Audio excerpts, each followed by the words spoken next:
Welcome everyone. I appreciate you taking time to join me today. I'm eager to delve you into a topic that is not just relevant but essential for the survival and success of business in our increasingly digital world, which is cybersecurity.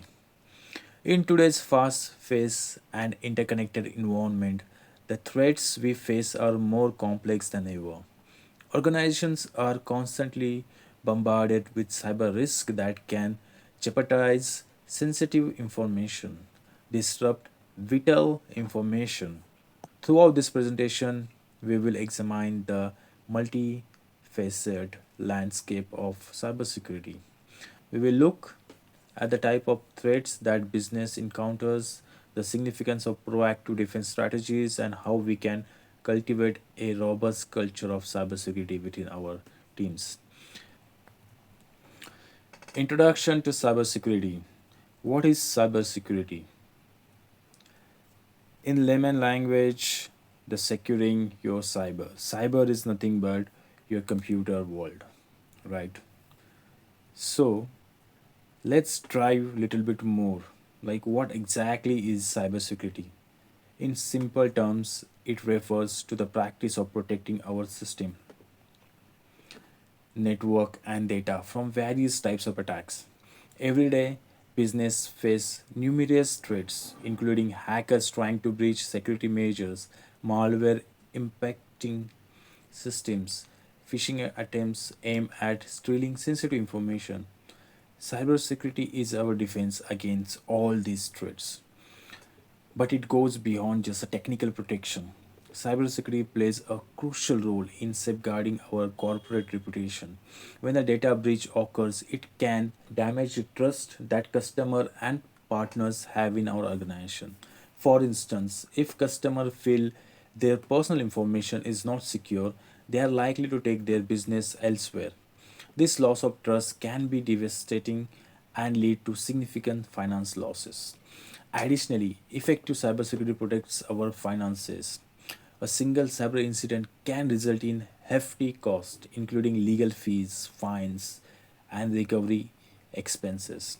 For example, companies like Target, Equifax have faced millions in costs due to breaches affecting their bottom line considerably. Finally, cybersecurity is essential for maintaining business continuity. In today's digital age, many business operations rely on technology. A cyber attack can disrupt this operation, leading to downtime and loss of productivity. By having robust cybersecurity measures in place, we can ensure that our business continues to run smoothly, even in the face of potential attacks. In essence, cybersecurity is not just an IT issue, it is a core business need that affects every aspect of our organization. It is vital for our survival and success in digital landscape. As we continue with this presentation, keep in mind that investing in cybersecurity is investing in the future of our business. Why cybersecurity matters? Let's talk about why cybersecurity is so important for a business today. The first point to consider is that 60% of small and medium sized business SMBs, commonly referred, close their doors within a 6 months of experiencing a cyber attacks. This statistics is alarming and highlights the real risk that cyber threats pose businesses. When company suffer a data breach, it often faces immediate financial repercussions, such as cost of investigation, recovery, and potential legal fees. For many small medium businesses, these costs can be insurmountable, leading them to shut down operations. For instance, small retail business that experience a ransomware attack might find itself unable to access sales data and payment system. The downtime could result in a loss of sales, and costs associated with paying the ransom and recovering system could be too high, ultimately facing business to close its door. Now, next, let's discuss financial impact of the data breaches. On an average, data breach can cost companies millions of dollars. According to the Ponemon Institute, average cost of data breach in 2023 was approximately $4.45 million. dollars. When a company's data is compromised, it doesn't just incur direct cost. There are indirect costs as well, such as damage to reputation and loss of customer trust. For example, when Equifax suffered a breach in 2017, the company faced over 700 million in settlement and fines. But damage to its reputation was even more significant. Many customers were hesitant to trust Equifax with their personal information going forwards, leading to a long term revenue loss. Finally, compliance with the regulation like GDPR, ISO 27001, and NIST is essential in today's business landscape. These regulations require business to implement proactive cybersecurity measures to protect sensitive data. Not adhering to these standards can result in hefty fines and legal consequences. For instance, under GDPR, organization can face fines up to 20 million pound or 4% of their annual gross turnover if they fail to protect user data. In conclusion, cybersecurity is not just a technical issue, it is a critical business concern. The potential for financial loss, the impact on the customer trust, and the need for compliance all underscore the importance of having strong cybersecurity measures in place. As we move forward with this presentation, let's keep this point in mind and consider how they apply to our organization. Now, let's discuss common cyber threats. Understanding of these threats is crucial for developing effective cyber security strategies. First, we have malware and ransomware. Let's discuss with malware. Malware is a general term for malicious software designed to harm, exploit, or otherwise compromise computer systems. This includes viruses. It also includes worms and trojans. Now, let's talk about ransomware. Ransomware is a special type of malware that encrypt a victim's files, rendering them inaccessible. Attacker then demand a ransom payment in exchange for the decryption key.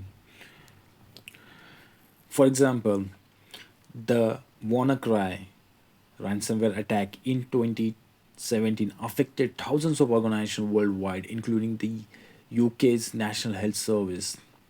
Organizations were faced with the difficult decisions of whether to pay the ransom to regain access to their critical data or not. This type of attack not only cause immediate financial loss but can also disrupt operation and harm reputations. Next, we have phishing and social engineering. Phishing involves malicious emails or messages that appear to come from legitimate source, tricking individuals into providing sensitive information such as password, credit card numbers, or personal identification details. And social engineering is a broader tactics that manipulates people into breaking security protocols for the attacker's benefit. For example, an employee might receive an email that look like it's from their bank asking them to verify their account information. If they fall for that scam, their sensitive data could compromise, leading to identity theft or financial loss. Phishing attacks have become increasingly sophisticated, often using information gathering from social media to make the email appear more credible. And the third threat we will discuss is nothing but insider threats. These threats come from individuals within organizations such as employees, contractors, or business partners. Insider threats may be intentional, such as when an employee steals data, or unintentional, such as when someone accidentally exposes sensitive information through negligence. An example of this could be an employee who unintentionally sent an email containing sensitive client data to the wrong recipients must have policy and training in place to mitigate such sort of risks. And finally, we have a supply chain attack.